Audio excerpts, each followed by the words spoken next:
Hi, my name's Sam and I'm a yoga teacher, and the reason that you're watching this is perhaps because you want to know a little bit more about yoga and what is it basically. So yoga I've been teaching for about 4 years and I've been practicing it for about 7 years. So it's not something I've been doing all of my life. And like you, when it was first suggested to me that I go to a yoga class, I wasn't quite sure what to expect. So it would seem prudent to have a little look first and see what it's all about. And what I'd like to think is that it may demystify what yoga is, what yoga isn't, and maybe help you actually get into a mainstream class. I mean, it's obviously fine by me if you choose to stick to the channel and practicing yoga at home, or use it as something to complement going into a class environment. But before we do all that, I'm just going to tell you a little bit about myself. So as I said, I've been teaching yoga for 4 years, practicing for 7. I've been in the fitness industry for about 10 years, starting with group exercise. So it all started with Zumba for me, teaching a couple of classes a week.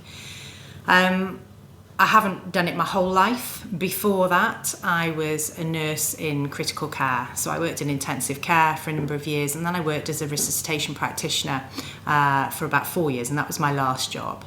And the reason I'm telling you this is because I know what it's like to try and fit in any kind of exercise around a busy life, shifts, family, working late, getting stuck at work, maybe unpredictable jobs, night shifts, everything, fitting in, eating around going to classes, everything can be problematic.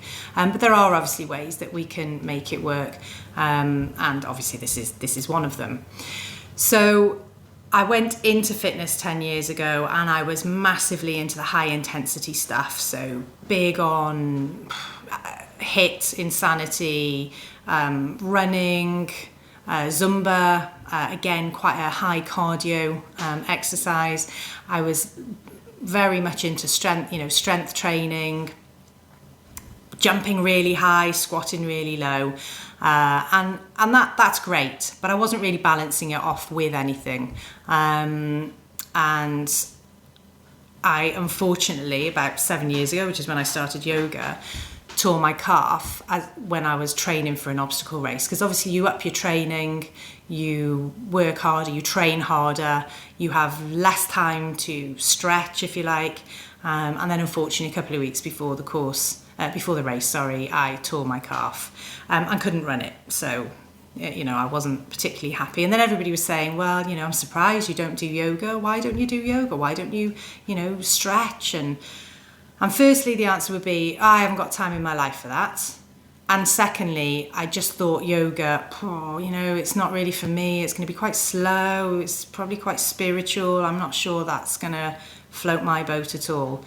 However, there are many, many styles of yoga out there. So don't just ever go into one class and think that is yoga, because you try so many different styles of yoga, and eventually you'll find one that suits you. So if you're looking for a meditative yoga, then probably this isn't going to be it. I tend to focus very much on posture, on flexibility, on connecting your breath with the move, which probably already sounds very airy-fairy, but it isn't. It's just a lovely way of connecting your body with your breath. And eventually, you do reap the health benefits. So things like flexibility, strength, even balance, range of movement.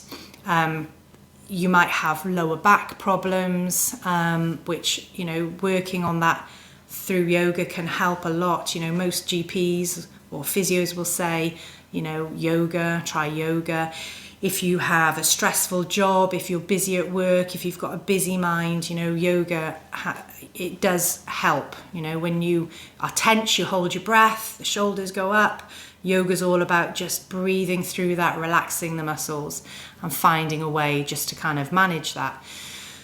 So if you've come here looking for a physical stretch, you're going to get it, you know, no doubt. If you come here looking to relax your body, you're going to get that, because you will be working through your breath as well.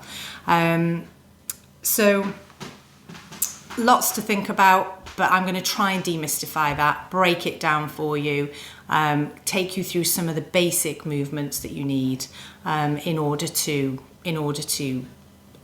feel as if you're confident enough maybe to go into a class, or you might just continue practicing it here. So if you want to